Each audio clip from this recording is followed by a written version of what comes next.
So it's about what's within your span of control, what's outside of it, and where do you want to go in it? What's the direction? If you were to be separated now or divorced, what would you be doing with your life anyway? And also just working and finding out, well, what is it really divorce that's going to make you happier? Or was there something else that's been going on that you need to actually work on? So sometimes it's easier to blame the relationship when in fact there's something else that needs to change in their lives. So it's just double checking that before they walk away as well. I'm sure they can be difficult conversations, particularly if somebody's coming to you hell bent on divorce and you're asking awkward questions like, maybe the problem isn't him or her.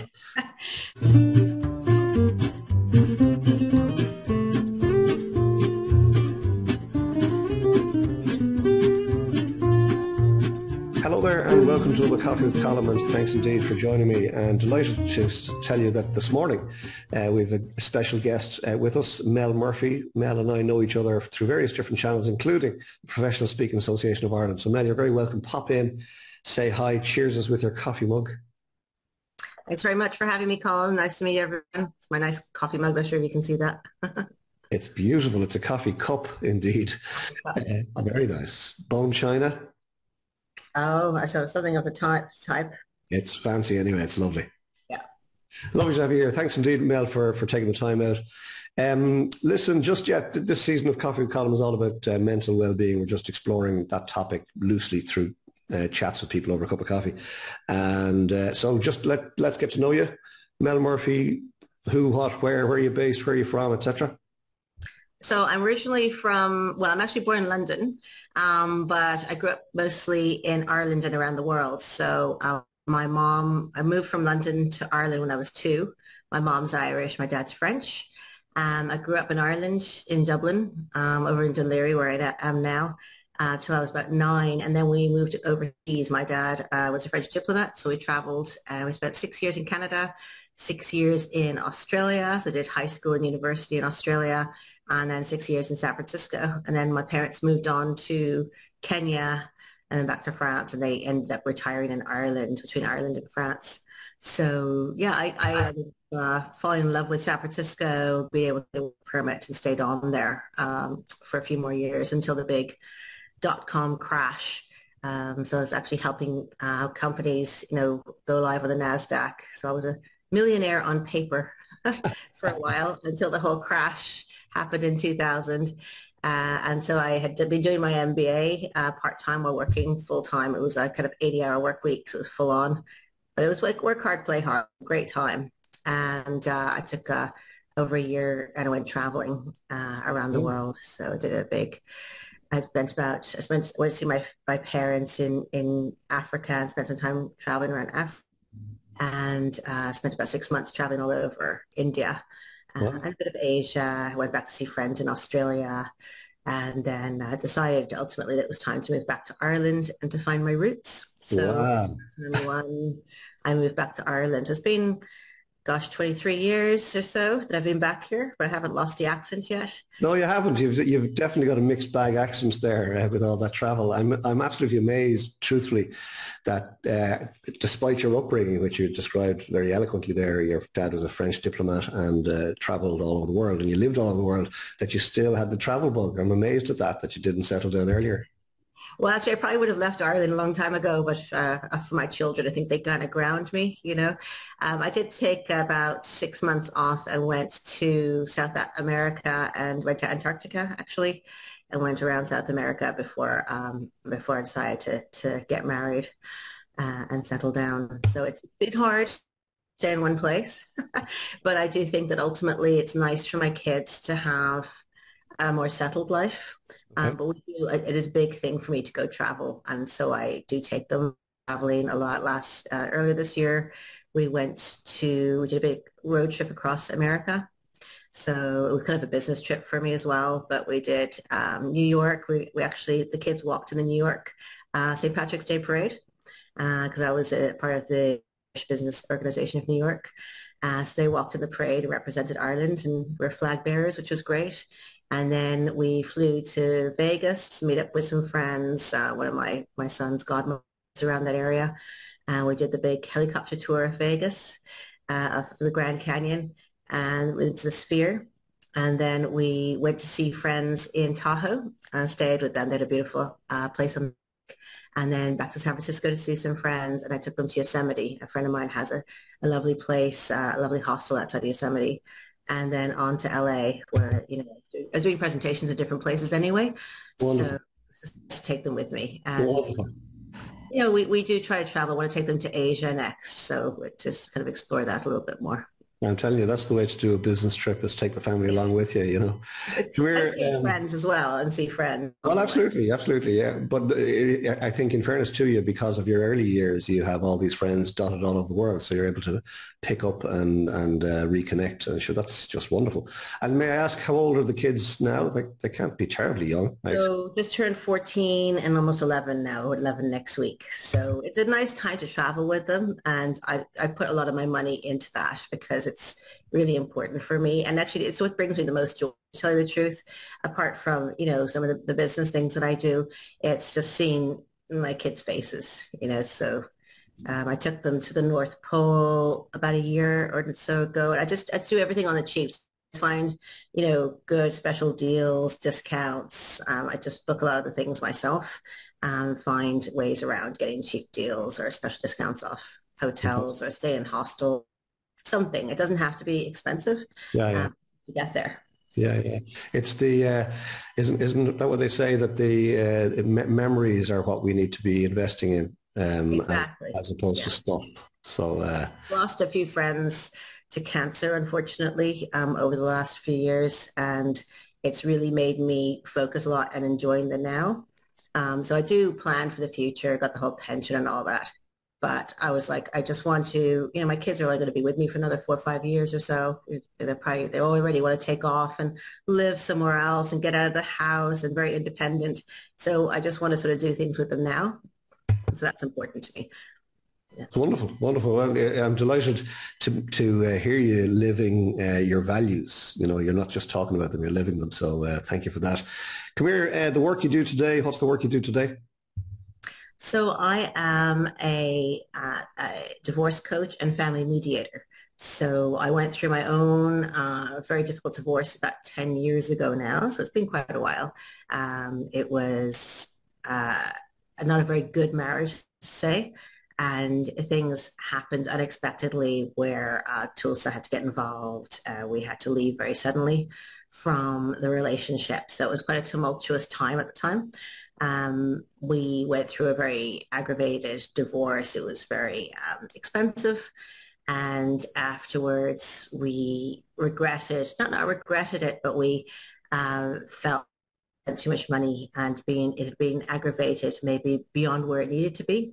Even though we had tried mediation at the time, but there was too many emotions and because it was a state abusive situation, it wasn't necessarily the best choice at the time. But after we had been separated 4 years, we went back and did a DIY divorce. So we were able to reorganize, redo our parenting plan, and kind of keep things uh, between us. The emotions had kind of died down. And even though it was the right thing to have done, it would have been nice if we'd been able to do that DIY divorce rather than go through the whole legal system. That was very difficult at the time. So I was already a coach at the time. I was doing executive coaching in corporations, and that really helped me get through that situation. My ex-husband got some support as well to help him. And he was really lucky that his lawyer was also a mediator and kind of kept things as calm as possible. So I decided to also train as a coach. So I specialized in that and did train over in the States. And I set up a company actually called the Divorce Coaching Academy, which is based in the UK. And we actually train people to become nationally accredited divorce coaches. So they're accredited by the Association for Coaching afterwards as well. And they get a coach certification and are divorce coaches. And then I also trained to be a family mediator because I felt I really wanted to try and get people to divorce as they could, to try to avoid the legal costs as much as possible, though we do always recommend that they go and check everything with a lawyer before they sign anything. But I just wanted to try and do that kind of whole conscious decoupling thing as much as possible. And I had the whole children in mind with this. I just wanted to make sure the children were going to be okay. And people always say to me, what's the best way to divorce? What are the top tips? And the biggest tip I say is it depends on how mature the parents are in the whole divorce process. That's what really affects the kids. If the parents can be communicate as amicably as possible, or at least parallel parent, that's what really affects the kid. It's not the actual divorce itself. It's mostly the relationship between the parents. If that relationship is really bad at home and continues to be bad even after the separation, that's where the damage really happens. But Okay. if they can resolve their communications and the way they speak to each other in front of the children, then that's really the most important thing. Wow, wow. There's a huge amount in that. Thank you for sharing. As I've said, I believe this season of Coffee with Column, we touch on stuff that somebody else out there is going through at this moment in time. And I'm fully confident, Mel, and thanks for sharing, that your message will reach the right ears at the right time. I think it's really important that parents know that, and that Yeah, they try at their utmost. It's not about the finances really or about the pensions, which is what a lot of them come to me about. It's really about that relationship, that communication between them. Because you have to keep communicating until at least the youngest is 18. So, you need to try to, that's a long time to be in contact. So you want to try and make it as positive as possible. yeah. You A lot used of a phrase. You used a phrase. I think you said conscious decoupling. Is that the phrase you used? Yeah, yeah. Very That was the one, powerful. what was her name now? When it was Coldplay and what was the lady? I can't remember the actress's name. When they separated, they used that sort of conscious decoupling. And I think a lot of people made fun of them at the time, but it really is the nicest way to try it. You don't have to go off on holidays together afterwards or anything. That's a little bit too much maybe for a lot of people, but it is that whole thing that you do need to communicate about children, at least if you have children, until the youngest is at least 18 and sometimes even up to 23 when they're finished college or university if they're going through education.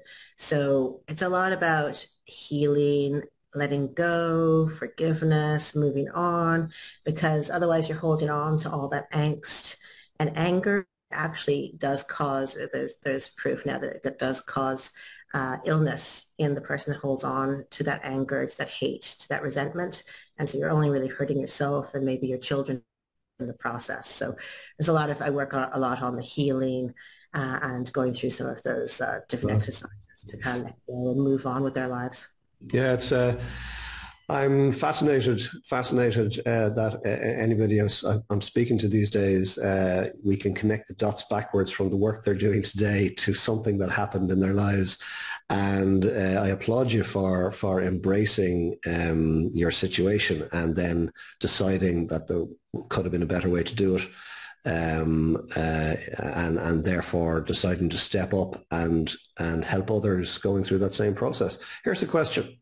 Male or female clientele mainly? So my target market is professional women, but I have worked a lot with men as well. And I think it's great to have that balance, to tell you the truth, because I don't want to be biased in any one way. And it's all different reasons for separation. Sometimes it's coercive control or financial control. Sometimes it's abuse, but often it's also, we try to make things work. I tried to get him to go to relationship counseling. He didn't want to. At this point, I'm done with it. And he won't, he's got his head in the sand and won't, realize that it's just over and that we need to move on, or he's dragging his feet and won't go through the process. So it's about what's within your span of control, what's outside of it, and where do you want to go anyway? What's the direction? If you were to be separated now or divorced, what would you be doing with your life anyway? And also just working and finding out, well, what is it really divorce that's going to make you happier? Or was there something else that's been going on that you need to actually work on? So sometimes it's easier to blame the relationship when in fact there's something else that needs to change in their lives. So it's just double checking that before they walk away as well. I'm sure they can be difficult conversations, particularly if somebody's coming to you hell bent on divorce and you're asking awkward questions like, maybe the problem isn't him or her. There's different exercises. I mean, and again, a lot of people know the Wheel of Life exercise. So exercise is a bit like that. Exercises around values. So there's a variety of different exercises I'll do with them early on, just or I'll get them to do as kind of homework actually on the side because I want them to spend some time on it, and we'll kind of reevaluate that. But I really do believe that no matter where they are in the process, it's important to know where they want to go. You know, what is the direction? So many people walk out of that courtroom and they've been kind of holding themselves together during that whole 2 years or how long it's going to take. And as soon as they walk out, it's like this massive release, but they kind of fall apart then, you know, and they have no rudder, they're directionless. And their whole raison d'etre has kind of gone as to what they've been fighting for. So it's important to know where did you want to go afterwards and how can you start living that new life now? And how can you make sure that what you ask for as part of the process fits into where you want to go as well? So it's really Yeah. important. Yeah. It's the way you described that, people holding themselves together through a process like that for a long period of time, on edge perhaps, certainly tension abounding. And then all of a sudden that tension is lifted. I'm just going to the back end of a head cold because I was working really hard and then stopped, and the body sort of goes, "Roar," right. So I obviously, was going to say that's an example I gave where people are working really, really hard. They're heading for that holiday and they're working really hard up into that holiday and then they go on their holiday and they get sick because they just let go. And so it's like that when you just held that tension for so long. yeah, it's amazing, quite amazing. I was thinking while you were explaining the work you do, about nobody gets into a marriage expecting it to not work out, and nobody starts a business expecting it to fail. But the stats contradict that. Isn't that true? Yeah, I think it's especially relevant at the moment. And whereas in the previous generations, there's a bit of a martyrdom where you stayed in something and you made it work despite everything. The current generations don't have as much. There's more of a push from society now to go live your best life and a bit more independence. Whether that's good or bad, you know, it depends on the situation. In some situations, it would have been maybe better for the couple to get the support, stick it out, and stay together. In other situations, they were giving up too much of their lives and where they wanted to go in such very different directions that they would be basically suffocating part of themselves. So people have different views on that, and I totally respect that. And I think every situation is different, so you can't say one size fits all. In some look, I mean, marriage is very difficult. There's ups and downs, and people navigate through a lot of that. In other situations, they have to give up so much of their own dreams and themselves that it's in the end they'll be happier if they do go their separate ways, but as amicably as possible. So there's just everyone's got different stories. You have to kind of explore it a little bit before you make a mistake. The mistake to stay and something that's making them very miserable, or the mistake to leave something that could have been actually quite good. Wow. Wow. Particularly, sorry, I assume it's made more challenging when there are children involved. I assume it's significantly more challenging.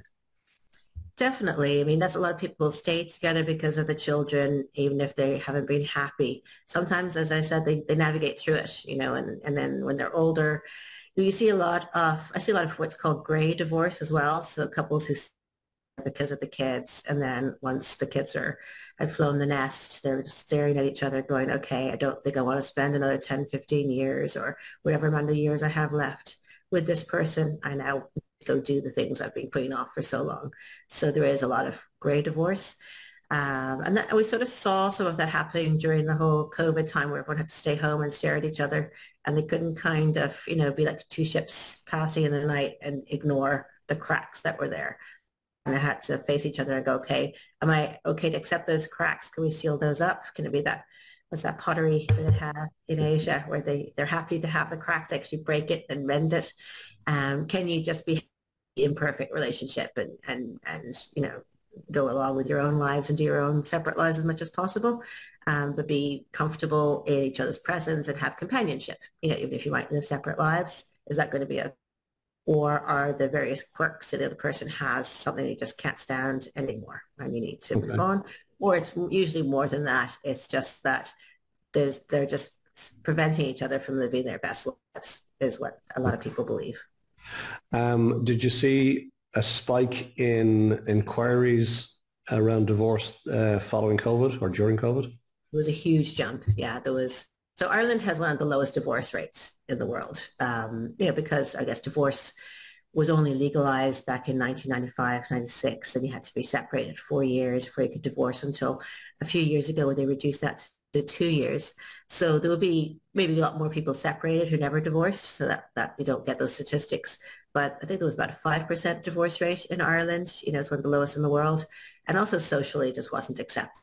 And now it's changed a huge amount over the last 3 or 4 years. There was a lot of shame, guilt, and feeling of failure by people. And even now there'll be a lot of that. And when I first started, people just didn't go on video. You didn't show your face. I run the Divorce in Ireland conference each year too, and I keep it off video so people can come on and just listen. Because I guess everyone knows everyone in Ireland. It's kind of like the 3 degrees of separation. And so everyone's a bit worried about them and who knows they're going through this. Um, so I think there's been a lot in the media over the last few years around it. It's become a little bit more accepted now. People will maybe say it. So my children will see more children in their classes whose parents have separated or going through divorce, whereas at the time they were the only ones in their class they knew of anyway. So I'm not saying it's good. I'm just saying it's become a little bit more discussed. But I'd still say there's a lot of uh, privacy around that situation in Ireland. But the divorce rate shot up by over 30% during that time, and has been steadily increasing. And it's about 75% women looking to leave their relationships. I think usually men are usually happier staying coupled up, and would rather stay in the status quo, even if they're not totally happy, than deal with the divorce. Mm. Women are usually the ones, and it could be just a lot of the stresses they go through as well, from maybe trying to do work full and manage a lot around the house because the household chores still haven't really been equalized as much as they want to be. I think it just ends up falling a lot on the women. There's still those social expectations.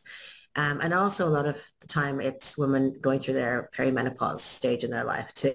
So that's when the whole carrying hormone kind of reduces and they start thinking, well, what about me? And starting to put themselves a bit more first. So instead of giving up a lot of themselves for the family unit, their whole hormones change and they start thinking more about what they want out of life. And often the family doesn't understand what's going on here and doesn't really want the change because the family's quite comfortable with the way things have been. Um, so it's a bit like, the midlife crisis that men would go through maybe earlier on, maybe 10 years earlier. And the family gets through that together, manage to get through whatever happened during that time. And now it's the woman's turn to go through their kind of his own death? What am I doing here in this world? And what do I want to get out of the rest of my life? Wow, it's really interesting to hear the conversation unfold. My mother came to mind, God rest her, because her generation would have referred to this as the change. Yes, exactly. And that was as deep as the conversation went. Oh, she's going through the change. God bless her, And but it's also interesting, I think, and very true. You said the whole household chores have not been equalised, and you're 100% right. My mother, again, God rest her, used to say, "Oh, my daughters never be treated any different than the boys, or vice versa." And of course, that wasn't true at all. Never, I don't think I ever made a bed till I till I got married, and so they were different times. This idea, however, of people waking up, and as you say, there's maybe a hormonal aspect to this. Definitely. I And, definitely feel this that, yes. and as a women wake up at some point and sort of say, do you know what, this is not as cracked up to be. Those last 20 or 30 years wasn't what I signed up for. What's going to happen next? That must be a challenging time for all involved. Yeah, definitely. And it's a really important time for couples to sit down and talk about things. And we talk about the contract of marriage. So what are you contracting into, and I would love to actually start putting on pre-marriage courses for people because there's so much to discuss this around.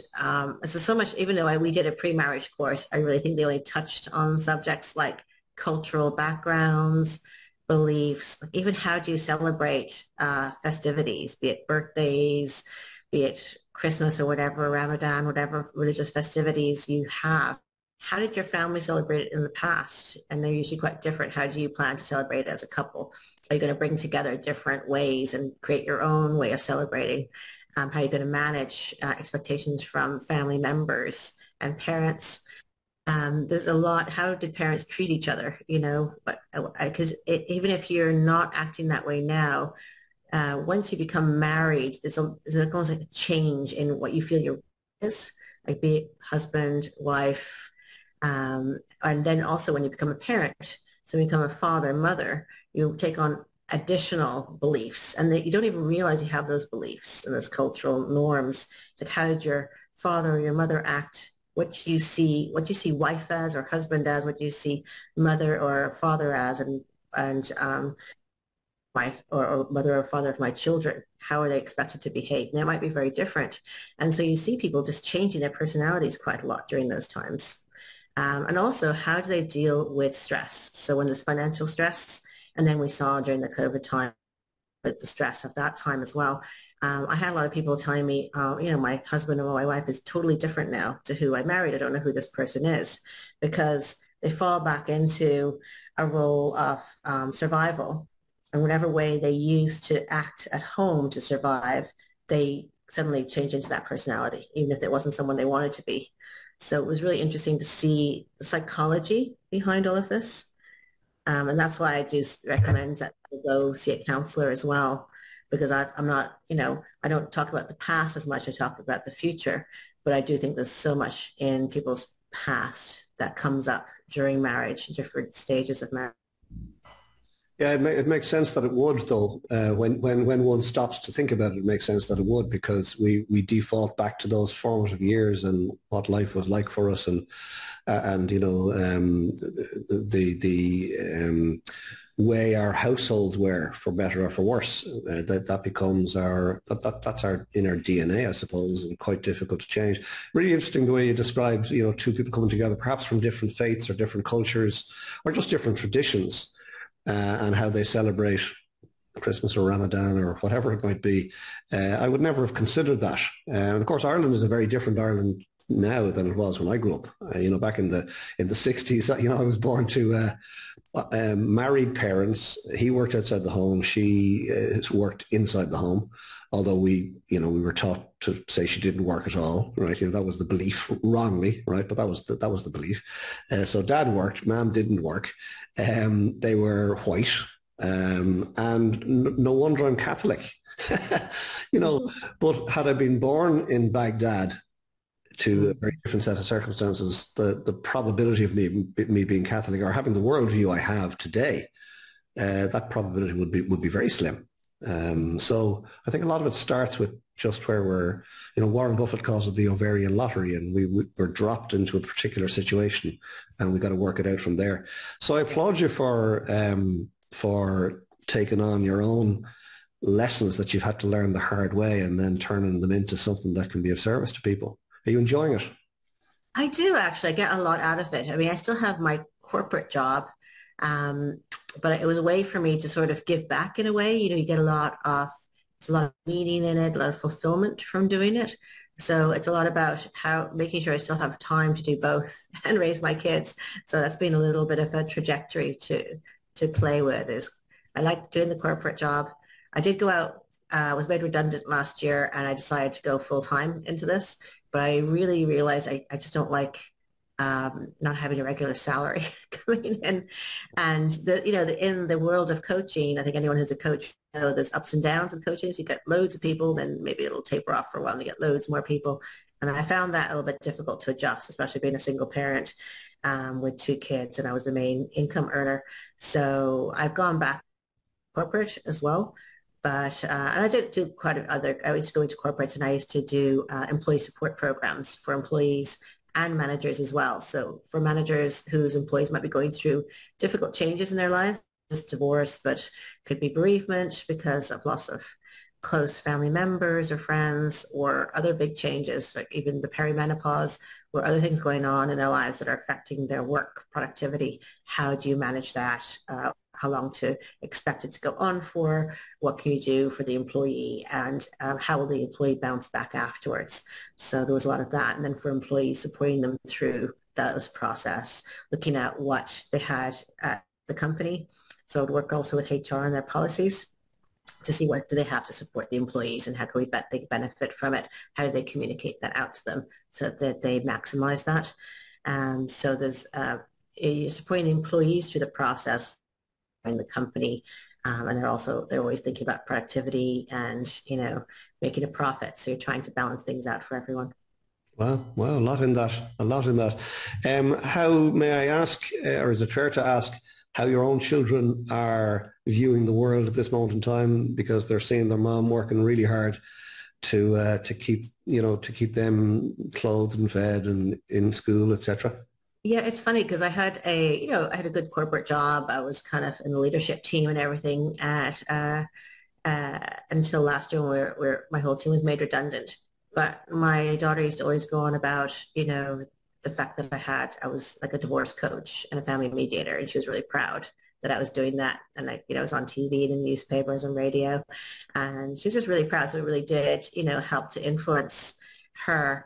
And then she also wants to help support children and teenagers when she's older. So she wants to be a child psychologist, child psychiatrist, because she sees the impact that change and family dynamics can have on children. So it has impacted, where she wants to go in her life.